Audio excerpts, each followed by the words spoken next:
want to thank the organizers for inviting me here and allowing me to spend this time speaking about a subject that I really enjoy. So it's one of the fun things in life is to be able to go around the world and talk about something that I'm passionately interested in. So today I've got 45 minutes to speak a little bit about a subject that I could speak on all afternoon.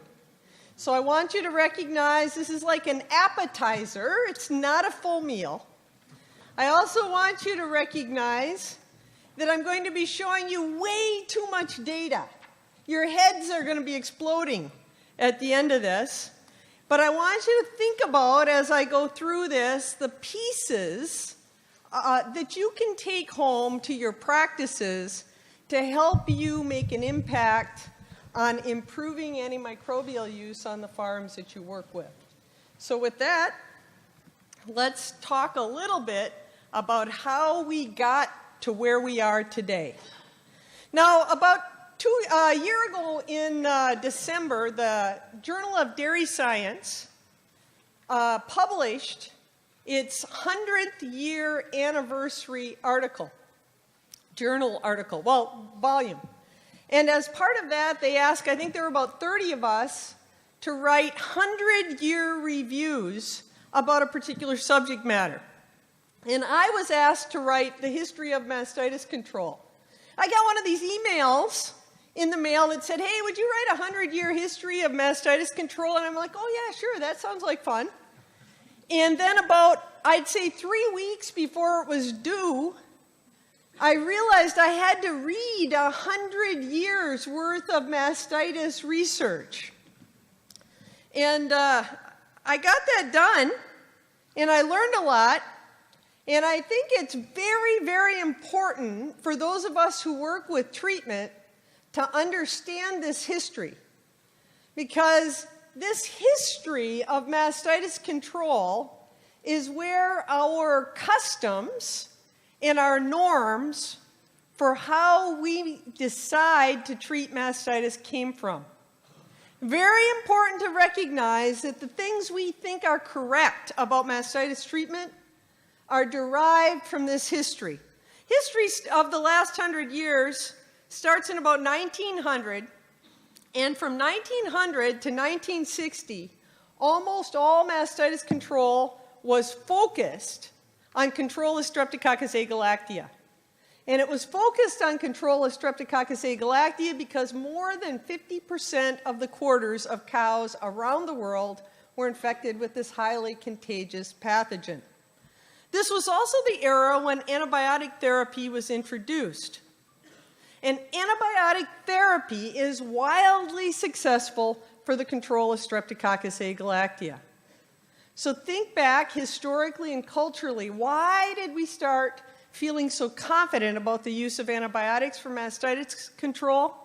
Because in our shared cultural history of treating mastitis, we started with treatment of a pathogen that just happens to live primarily in the udder of cows and is highly amenable to therapy.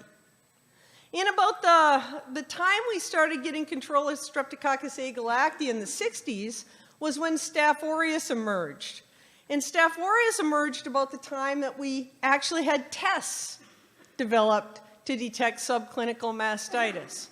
During this period, the Staph aureus era, which in general lasted until about the mid-80s, is the period when dry cow therapy, comprehensive blanket dry cow therapy, was recommended. Again, the use of antibiotics for treatment and control of mastitis started during these eras. But since 1980 to 1990, you start seeing the development of environmental mastitis. And this morning, in several of the talks, people talked about today, when you look at the economic impact of mastitis, how environmental mastitis developing during lactation is economically the most significant on farms. That started here in the 80s. And then when we get out here to the current issue in the environmental mastitis era, we're now in an era where antibiotic usage itself and how much the quantity of antimicrobials we use on farms has emerged as a very important issue worldwide.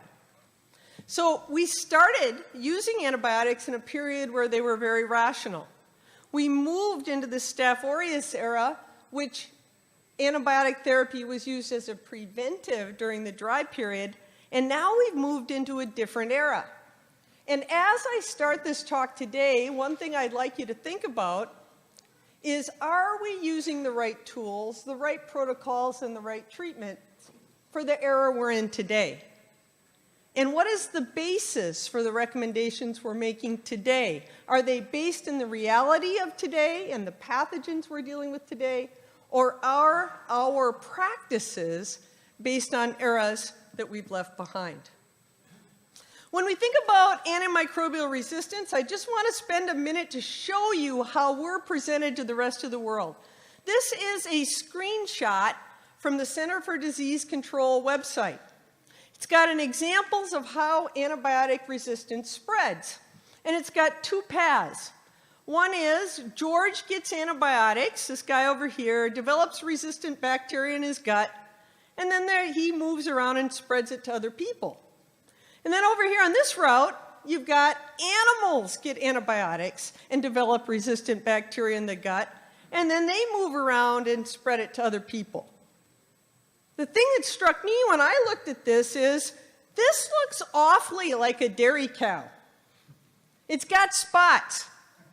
It's got an udder. That's not a beef cow. If you look at how we're portrayed on the Center for Disease Control, one of the most respected organizations in the world relative to these issues, they've got a dairy cow they're representing as an important part of how antimicrobial resistance spreads. These are the type of images that we need to pay attention to, and we as veterinarians working in this industry have to be ahead of the game. When we look at the use of antimicrobials on dairy farms, already today another speaker has mentioned that if we're going to reduce the use of antimicrobials on dairy farms, we absolutely have to be focusing on how we treat mastitis. Mastitis is a bacterial disease, and the reason that it's such an important disease relative to antimicrobial usage on farms is simply that the incidence and recurrence of this disease vastly exceed the incidence and recurrence of other bacterial diseases occurring on dairy farms. And when we look at the statistics, somewhere between 65 to 85% of doses or regimens or courses or milligrams of antimicrobials used on dairy farms are used to treat or prevent mastitis. And so when we look at this global emphasis on reducing use of antimicrobials on dairy farms, we absolutely have to be engaged in making the right decisions about how to prevent and control mastitis. Now, I want to emphasize today that I only have 45 minutes. And because I only have 45 minutes and because I have tons of data, I am focusing specifically on treatment of non-severe clinical mastitis.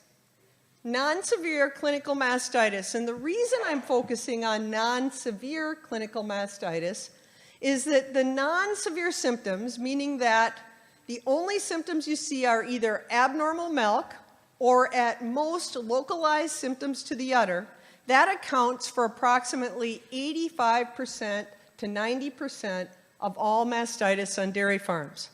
I am not referring in anything I'm speaking about today to treatment of mastitis that's accompanied by systemic signs. So just be aware of that limitation of my data. And when we look at non-severe clinical mastitis, if you look at the different pathogens that cause it, you can see these green bars here. We're pretty sure that only about 30 to 50% of the cases of non-severe clinical mastitis occurring on our dairy farms will actually benefit from the use of antimicrobial therapy. So what I'm going to spend the rest of my time today talking about is how we identify those cases, how we assess those treatments, and then how we move forward to making sure that antimicrobials used on dairy farms to treat non-severe clinical mastitis are used appropriately, and how we as veterinarians can promote responsible and justifiable usage of these important resources. So I didn't make up the criteria for justifiable antibiotic usage. Other people have given a lot of thought to this, and there's an excellent paper written in 2013 in the book called Antimicrobial Stewardship in Animals that lists 6 criteria for justifiable antibiotic use on our dairy farms. And I'm going to go through these 6 criteria in the limited amount of time that I have today. And I'm going to spend most of my time, actually, on criteria 1. And criteria 1 is that local veterinarians should develop and assess treatment protocols on dairy farms. So let's start with that criteria. As we think about this, it just seems logical that local veterinarians should be engaged in treatment of clinical mastitis. But let me ask you a question. How many of you are veterinarians in this room? Okay, excellent. How many of you in the last year, now listen carefully to this question, have personally administered treatments? Hold on, I haven't finished. Antibiotic treatments for non-severe clinical mastitis on a dairy farm? How many of those of you that got your hands up that own your own farms, put your hands down? How many of you that don't own your own farms and are veterinarians have personally treated non-severe clinical mastitis on dairy farms? Look around. Not very many hands compared to the rest of the room. The reality is mastitis occurs all the time on dairy farms. People are very familiar with it. And most clinical mastitis is both detected and treated by farm workers.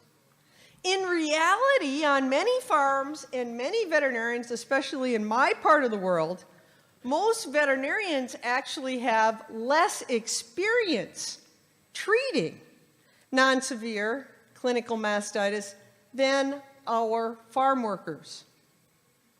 And few veterinarians actually do clinical examinations of cows with non-severe clinical mastitis, nor track the results of treatment. How many of you in here routinely track outcomes of antibiotic therapy given for non-severe clinical mastitis on dairy farms? Yeah, important disease, most common use of antimicrobials, and we're not very engaged in it. Now, it sounds like I'm criticizing us, but I'm really not.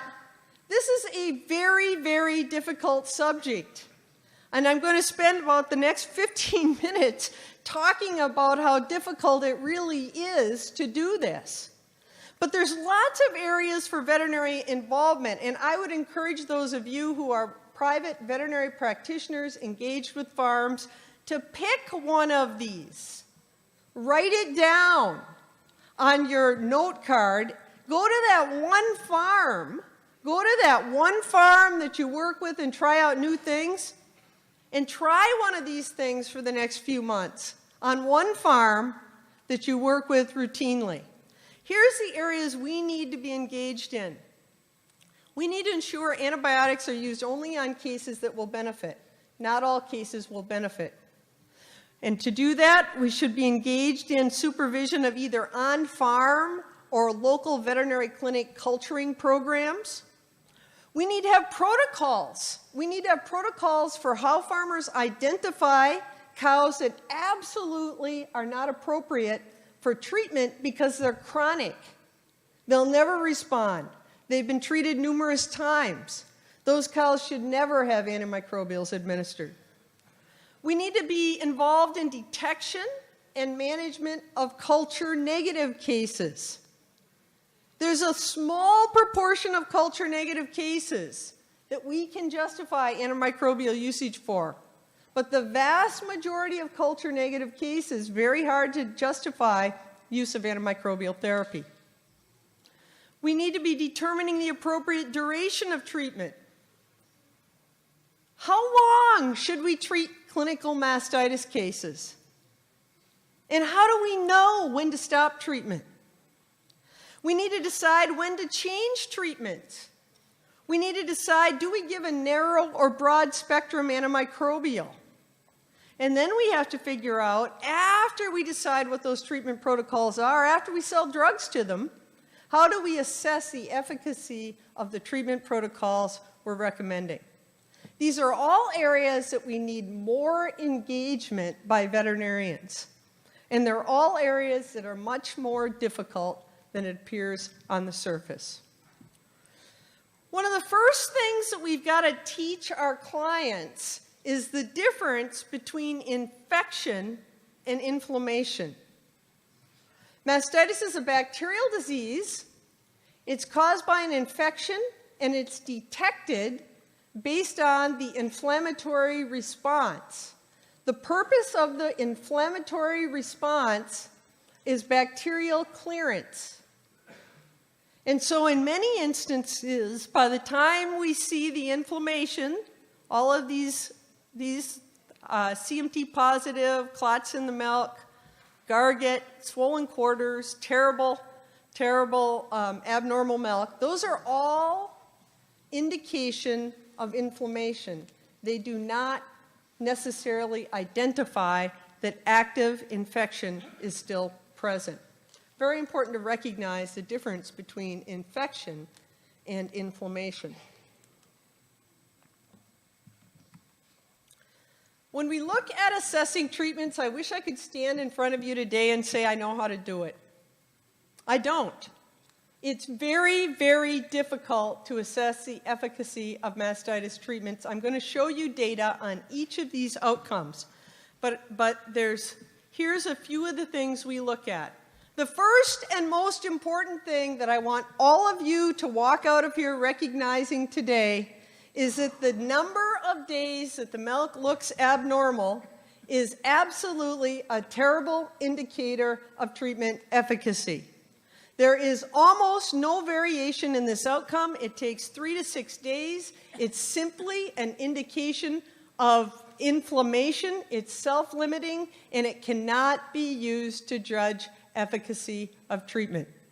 In fact, when we're using no treatment, we just wait for it to go away.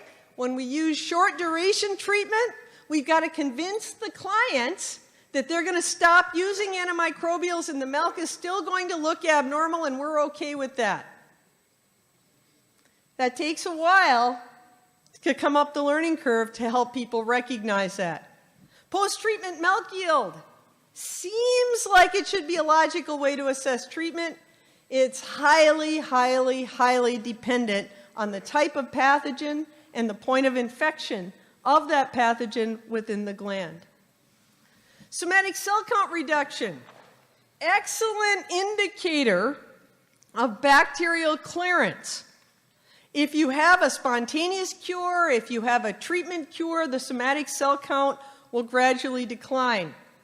The problem with somatic cell count reduction is the duration of time it takes for that somatic cell count to get to a normal state is not mostly influenced by the efficacy of the treatment. It's mostly influenced by characteristics of the bacterial pathogen. So depending on the pathogen that you have, you're going to have either a short duration to somatic cell count reduction or a long duration. One excellent outcome to monitor because of its economic importance is recurrence of another clinical case. That has to be done at the quarter level. And if you came to Volker Kramper's talk this morning, you'll note that most of the recurrences that in his study were different strains of pathogens. So they weren't actually persistent treatment failures, they were different strains. However, this is an economically important outcome. It's influenced by cow and environmental factors, and in our data sets, it's highly, highly, highly related to parity. Older cows have more recurrences, first lactation cows have less. And then, of course, you have bacteriological cure. This is ultimately what we're striving for. It is an excellent, excellent outcome. However, I'm going to show you some data in a minute that just kind of introduces a big question mark on when should we actually evaluate bacteriological cure? And how do we evaluate cases that are culture negative when we start? So while I'm asking you to become engaged in monitoring outcomes, I want us all to be aware that it's way more difficult to do than it seems like it should be. And quite honestly, it is almost impossible to accurately assess clinical outcomes without knowledge of the etiology. So here's an important take-home. If you're trying to improve mastitis therapy on your farms, you must be culturing the cases. You absolutely must be culturing the cases because all of these outcomes vary by pathogen. All right, let me just show you a little bit of the data that informs some of these statements I've made. This is a study we did a number of years ago. Leonie Olviero, my former PhD student, is here at this meeting. This was part of her PhD.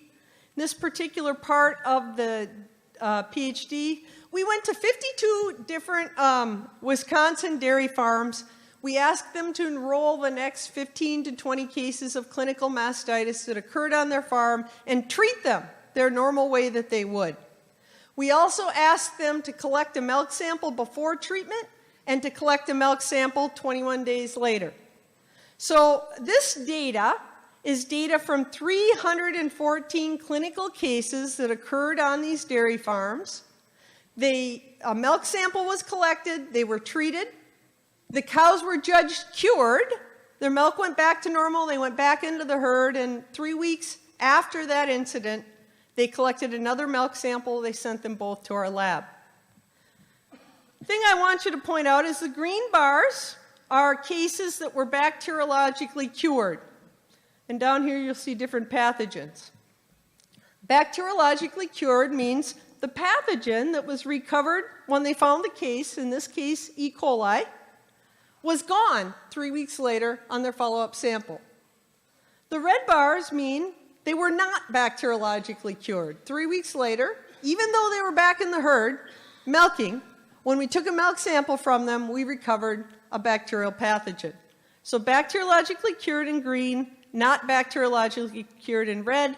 The vertical axis is the number of days of milk discard.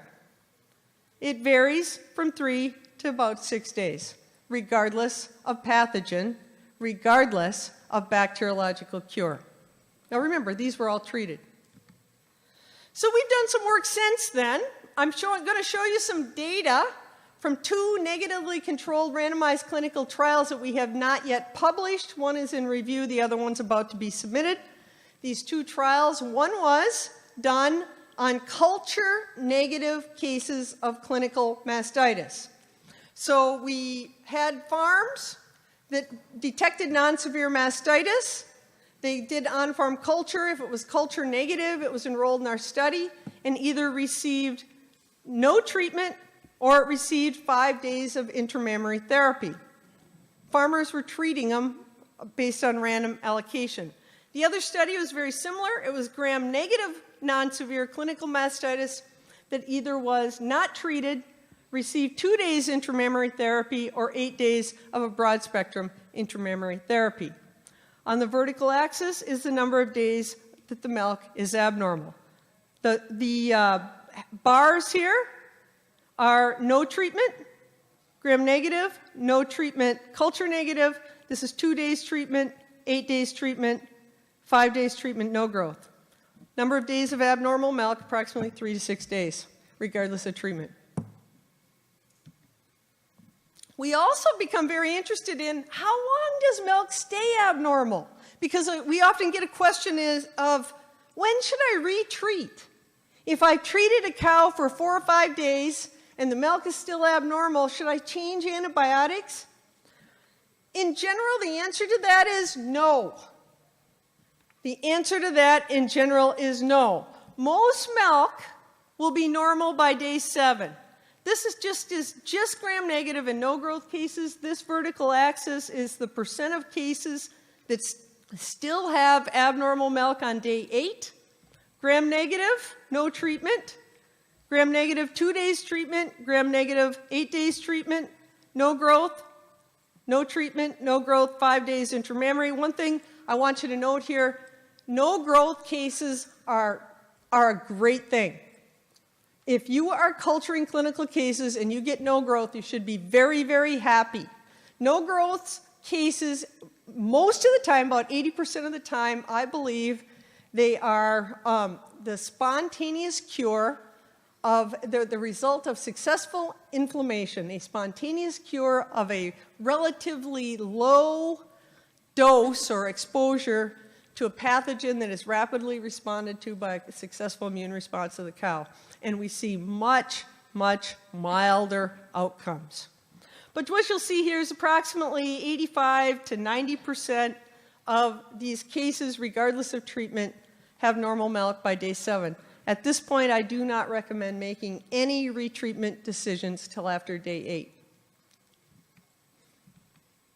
All right, bacteriological cure. We're all trying to achieve bacteriological cure. But the important thing that I've learned the last few years is that bacteriological cure is not a black and white process. Bacteriological cure is a gradual process. Remember, when we give an antimicrobial, we are not sterilizing that gland.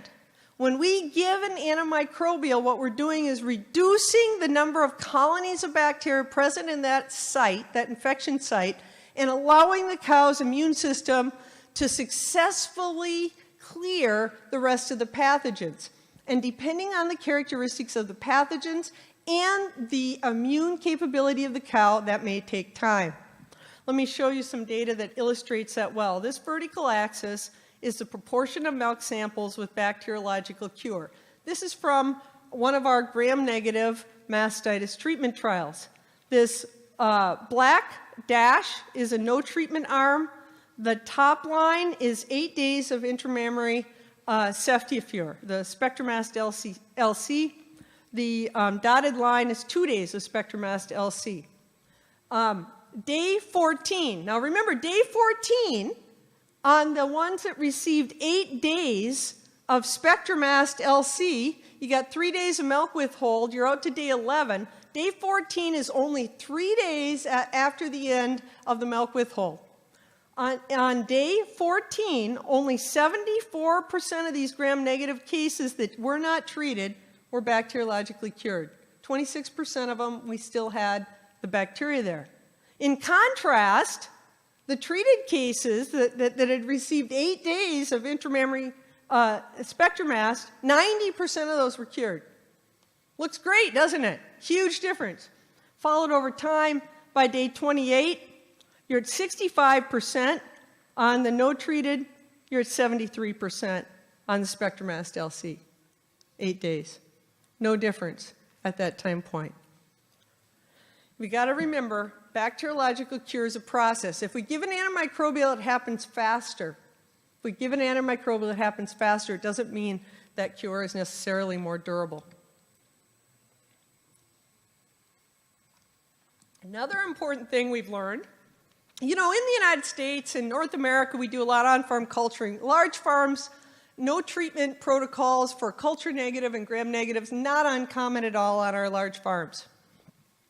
Though we started doing these, we've been doing them more than 15, 20 years, about 15 years, and have a lot of experience with these no treatment. And normally, we just ask people to differentiate, are they no growth, are they gram negative, or are they gram positive? And we normally recommend treatment for gram positive, no treatment for no growth, and generally no treatment for most gram negatives. But what we've learned recently is it's not enough to know if they're just gram negative, because E. coli and Klebsiella behave entirely differently. This is from our gram-negative trial. We've got the blue bars are no treatment. The red bars received either 2 or 8 days of Spectromast LC. This is an appropriate treatment for a gram-negative case. The way this trial happened is we had 7,000 cow dairies that would identify non-severe mastitis, set up on-farm culturing. If it was gram-negative at 24 hours, they opened an envelope and they were assigned to one of these either no treatment or treatment arms. We took the samples to our lab and looked at, this is the proportion bacteriologically cured at 28 days for E. coli. No treatment or treatment, no difference whatsoever. Enormously high spontaneous cure rates for E. coli's. This farm, by the way, did not use J5 vaccine.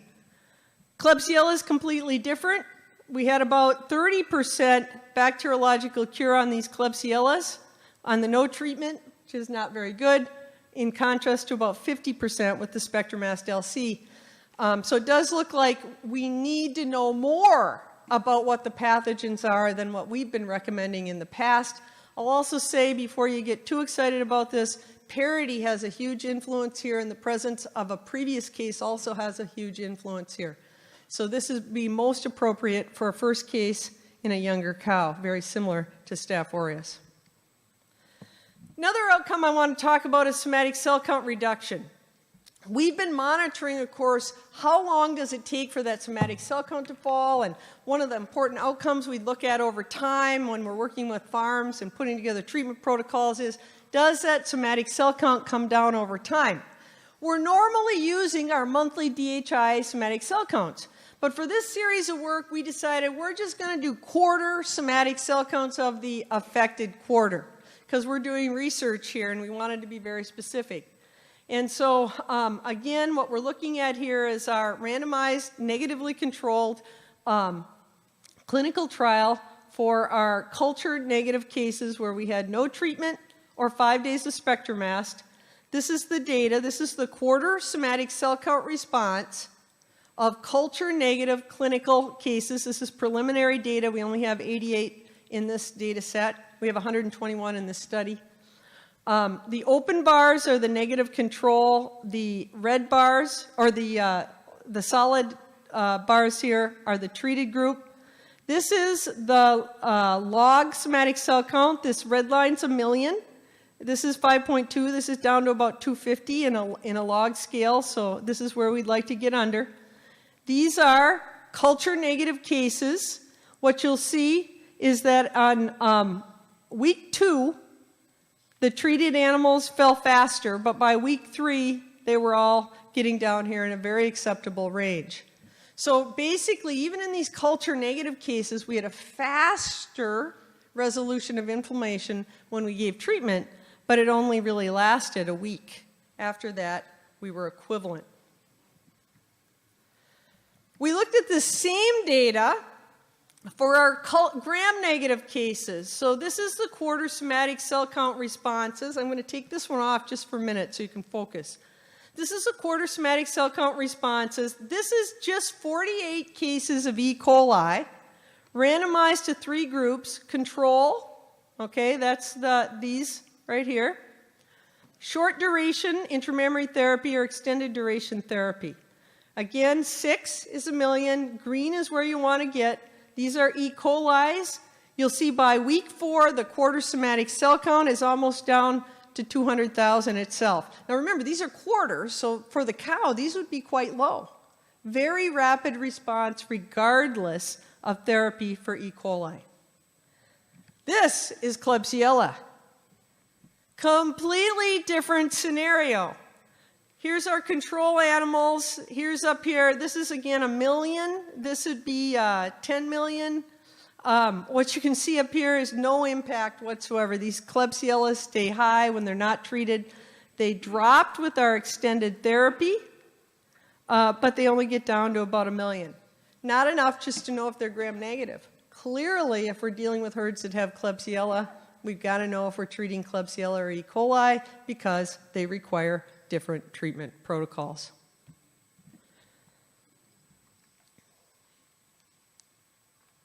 Finally, recurrence. Recurrence, again, is a really, really important outcome. This is quarter-level recurrence of non-severe clinical mastitis enrolled in negatively controlled clinical trials. The vertical axis here is the proportion of the quarters recurring. This is our gram-negative trial, no treatment. 2 days intramammary ceftiofur, 8 days intramammary ceftiofur, didn't matter a whit. With our gram-negative cases, about 30% recurred. Biggest factor in our logistic regression models influencing this is parity. Parity 1 animals had almost no recurrence, very low rate of recurrence. The older the cow was, the higher the rate of recurrence. Culture-negative cases, look how few of these culture-negative cases recur. Impact of treatment, non-existent. This is no treatment versus 5 days intramammary ceftiofur. For a culture-negative case, again, really outstanding outcomes from them. Virtually no reason we can justify the use of antimicrobials for treatment of culture-negative cases. And then this is just milk yield. I just want to show this to you. This is an important outcome. In neither of these trials, with either the culture-negative or with the gram-negative, did we have any impact whatsoever of treatment on milk yield. Again, we're talking about non-severe culture-negative or non-severe gram-negative. This is non-severe. It's 114 cases of treated or negative controlled culture-negative cases, milk yield over 90 days. This is 121 gram-negative cases, milk yield over 90 days. Absolutely no significant effect on milk yield. Very similar to what Intishukun showed with his gram-negative trial a few years ago. So, outcomes. I've probably depressed everyone. Very difficult to monitor outcomes. I think it's important to know that because we don't want to give bad advice. We don't want to give bad advice. Now I've got about 8 minutes to talk about these other 6 criteria for justifiable antimicrobial usage. Okay, second one. After we get through thinking about what is it we're using to judge whether or not we're doing the right thing, let's talk about something we can really impact. Cows should be examined before antibiotics are used. Let me repeat that. After mastitis is detected, they should not be treated immediately. So if a milker sees mastitis in a milking parlor, never, ever should that milker be responsible for treatment. That milker should flag the cases. They should go out into another pen, and a trained hospital manager who works closely with the local veterinarian should pull the records on this cow and look for risk factors which are highly predictive of the opportunity for that cow to respond to antimicrobial therapy. Remember, these things that we're seeing, swollen quarters, garget, on a platform, these are inflammation. They do not necessarily indicate active infection. And before any treatment is given, the records of the cow should be reviewed. And these are what we are looking for. Previous diagnosis of a refractory pathogen, Pseudomonas, Staph aureus, Mycoplasma, Prototheca, Serratia. Any of these pathogens, if they had them before in the same quarter, it's probably not a good use or justifiable use of antimicrobials to give them again. Greater than or equal to 3 treatments for clinical mastitis. You know, some of you probably heard me say this before. You guys all know who Einstein is, right? Einstein, a famous German guy, moved to the United States. Really smart guy, has this really famous statement. He says, the definition of stupidity is doing the same thing over and over again and expecting a different result.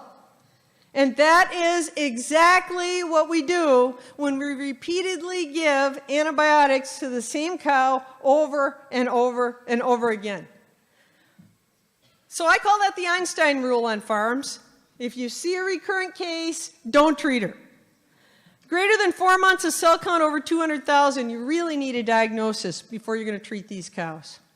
And chronic clinical or subclinical mastitis in a previous lactation, then a dry period, then the next lactation, those cows are absolute losers. They're losers.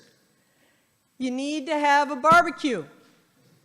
That's the best outcome for those. Okay, so when we're going to use an antimicrobial, we need to believe that bacteria are present. And 30 to 40% of clinical cases are usually no growth. These are studies from all around the world. These ranging from 2017, China. Jim Gao, sitting right down here, did that study all the way back to some of our work by Bradley. All around the world, you can see that a large proportion are no growth. In some instances, you got a bunch of coliforms, and then you got a bunch of weird things going on up here. And we really need to target our antimicrobial usage to pathogens that are likely to respond. Now, I don't have enough time today to go into a bunch of resources for how to develop protocols, but I've written this handy little paper called Practical Approaches to Mastitis Therapy on Large Dairy Herds. It's available in the Large Dairy Herd Management book, which you can get at this website, and it goes into great detail and includes protocols for severe cases of clinical mastitis as well. So I'll refer you to that. Fourth criteria for justifiable antimicrobial usage doesn't seem intuitive at all, but it's that narrow spectrum drugs should be our first choice. You know, the World Health Organization has classified drugs based on medical importance. And the highest priority critical drugs for human health are in a different category. And of the drugs we use in dairy veterinary medicine, third and fourth generation cephalosporins are on that list, as are fluoroquinolones, macrolides, glycopeptides, and polymyxins. These drugs are important and valuable drugs, but they should be reserved for cases where the narrow spectrum drugs will not be effective. And we as veterinarians are responsible for making those recommendations on farms. These are all of the drugs that are available in the US and Canada. If you look through the spectrums on them, if you look at the drugs, most available products have excellent gram-positive spectrum. And that's what we're normally targeting when we're using antimicrobials for treatment of mastitis. Most E. coli do not require antimicrobials, and if you're going to treat a Klebsiella, pick a broad-spectrum drug for that case. Don't use those broad-spectrum antimicrobials for cases where narrow-spectrum drugs can be effective. Fifth criteria for justifiable antibiotic usage is completely different than what we used to think. And that's that the duration of treatment should be as short as possible to result in effective cure. I have been through the entire spectrum of duration of antimicrobial treatment. When I was a baby veterinarian back in the late 80s, it was don't treat hardly at all. Then we swing to treat for as long as possible. We had a brief period of treat for a little while, stop, treat again, stop, treat again. That was absolutely insane. But today, if you look around the world, the concepts on duration are changing. This is a paper from the Journal of the American Medical Association, Internal Medicine, in 2016, when shorter therapy can be just as effective. They go through a whole bunch of conditions in humans where they've moved to short duration therapy. This is a paper in internal medicine for humans. The new antibiotic mantra, shorter is better. I just want to read you this. I know I only have a minute, but I want to read you this quote. In AD 321, Roman Emperor Constantine the Great codified that there would be 7 days in a week.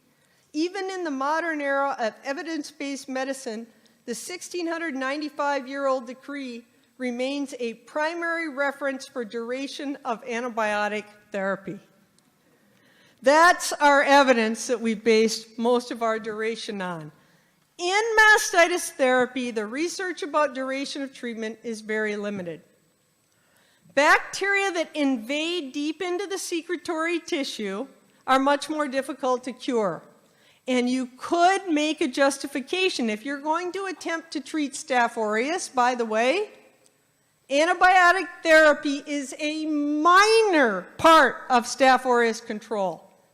You can control Staph aureus completely without antimicrobial therapy. But if you're going to treat them, you're probably going to want to treat extended.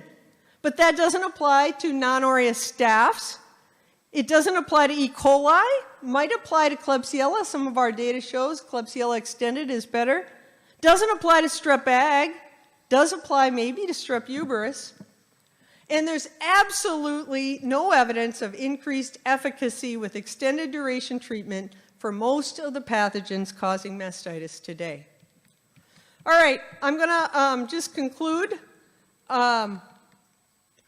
When are antibiotics helpful?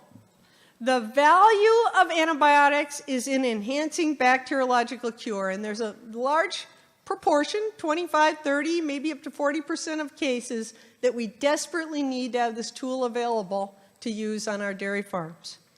But we have to make sure that we've got a treatable case, and we have to remember that the bacteriological cure that we see is in excess of the spontaneous cure. And this graph shows the expectations for spontaneous cure for various pathogens. And all the benefit we get from antimicrobial therapy is based on the ability to impact that marginal difference between the spontaneous cure and the achievable bacteriological cure due to treatment. And I've got details on that in the book. All right, what's the best symptomatic treatment if you have no idea what the etiology is? If the etiology is not known, if you do not have a culture result, our data suggests you use a narrow spectrum intramammary antibiotic for short duration. The reason for that recommendation is most cases will fall into these three categories: no growth, gram-negative, or intrinsically resistant. And therefore, your therapy is really only going to impact your streps, some of the CNS, perhaps Klebsiella, depending on the strains and on your farms. If you're going to give a longer duration treatment, base it on your cow history. All right, here's my take home, and then I'll conclude. Mastitis is a really expensive disease. It has a tremendously negative impact on farm profitability, and it has a negative impact on animal well-being. We need to have antimicrobial tools to use to help us control these diseases, but our ability to have those tools and to use them in the future is going to be dependent on our ability to have justifiable usage today that's acceptable by society. And we have lots of opportunities as veterinarians to improve antimicrobial usage on dairy farms. Thank you.